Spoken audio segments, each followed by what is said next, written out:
Yun po, magbigay na ako ng commentaries and observations ko as to the pag-present po kay Director Matibag dun sa direct examination of the prosecution.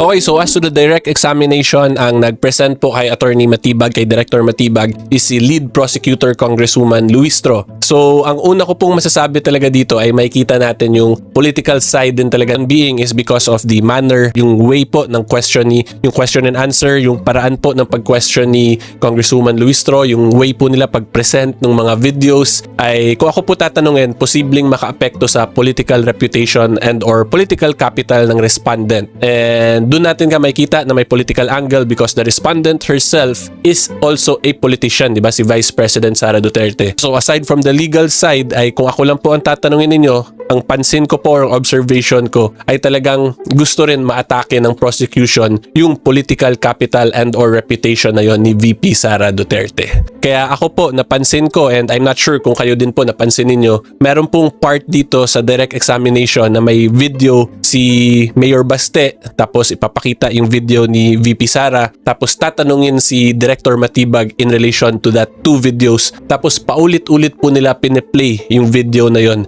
Kung ako po ang tatanungin, legally, wala naman na siyang value talaga or hindi siya ganun ka-significant considering repetitive na, and as a matter of fact, inobjekan nga po yun ng defense, tapos sinustain or pinaburan po ni Presiding Officer Escudero yung objection on the ground of asked and answered already, meaning natanong na yon at nasagot na, so hindi na kailangan ulit-ulitin. Nevertheless, si Prosecutor Luistro ay inulit-ulit pa rin yung presentation ng video na yon. So again, yung point ko lang nga po, yung statements kasi na yon, legally it can be argued na wala masyadong value kasi ask and answered, repetitive na, pero politically, possible na makaapekto sa political reputation. Diba? So very interesting nga rin po talaga yung manner of presentation dito ni Prosecutor Luistro.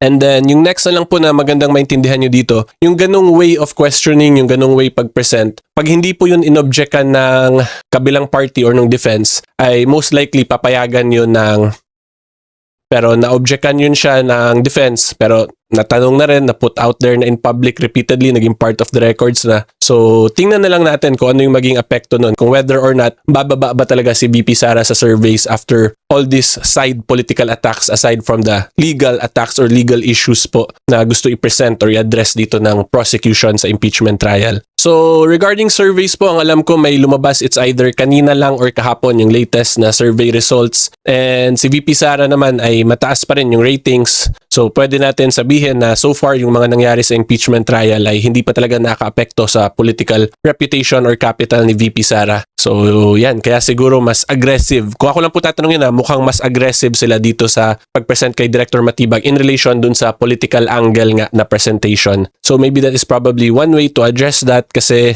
kung hindi po makakuha ng impeachment conviction dito yung prosecution, ay at least posibleng naapektuhan nga nila yung political capital or reputation. So anyway po, after all that very lengthy discussion, ang point ko lang talaga, dito natin makikita na may political side of things din po talaga. And it is very obvious, kung ako lang po tatanungin na in my point of view, based on all my experience, my konting wisdom, ang para sa akin po talaga, political attack in a way, side political attacks on top of the legal attacks na ginagawa po nila. And that is another reminder na itong impeachment process po talaga is sui generis. Okay, so yan lang po yung sa direct examination. Yun lang yung unique na napansin ko today, pero overall it is still the same. The main point of the prosecution here is to show the pattern of violence ni VP Sara and that may nakomit talaga siyang grave threats, inciting to sedition. At dito hindi nga lang yung dalawang yun, kundi meron pang plano na ipapapaya nga daw po sila PBBM and company, which for them should amount to a betrayal of public trust na. Okay, so yan lang po. Ngayon punta naman po tayo sa cross-examination ng defense kay Director Matibag.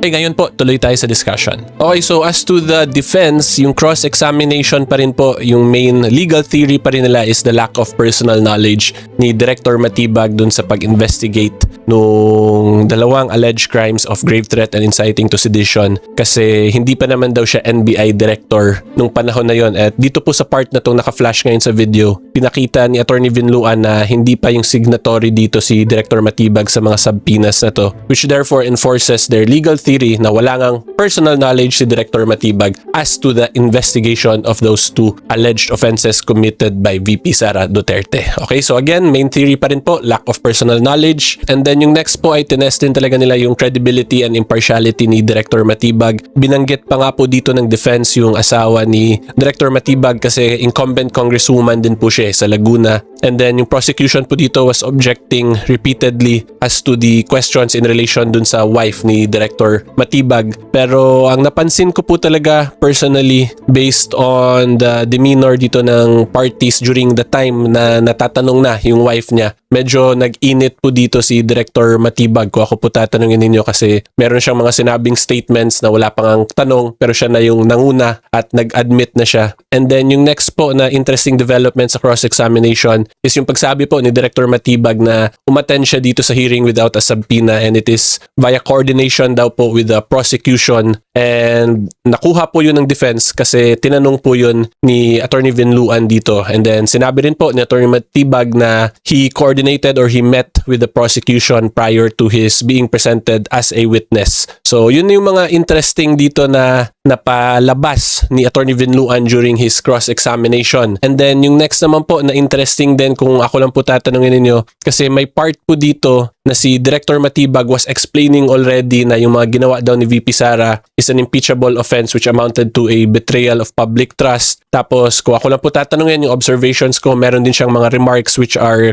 very conclusory or in Tagalog pa parang totoo na talaga ba na ganun yung findings na hindi lang nga grave threat yung ginawa ni VP Sara, hindi lang inciting to sedition, kundi meron na talaga siyang hinire na assassin by her own admission. Pero nung tinanong po siya ni Attorney Vinluan kung sinabpina na ba niya si VP Sara, meron na bang affidavit of investigation for that alleged na may hinire na tagapapaya nga, ang sinagot ni Director Matibag doon ay wala pa daw silang in-issue na mga ganong documents. So kung ganun po kasi yung statement ng isang witness, pwede po yan i-argue ng defense na paano niya nasasabi yung conclusion na may mga ganitong bagay ng ginawa si VP Sara pero ongoing pa pala or hindi pa tapos yung mga investigation kasi wala pa nga pong issuance of subpoena, wala pang affidavit of investigation.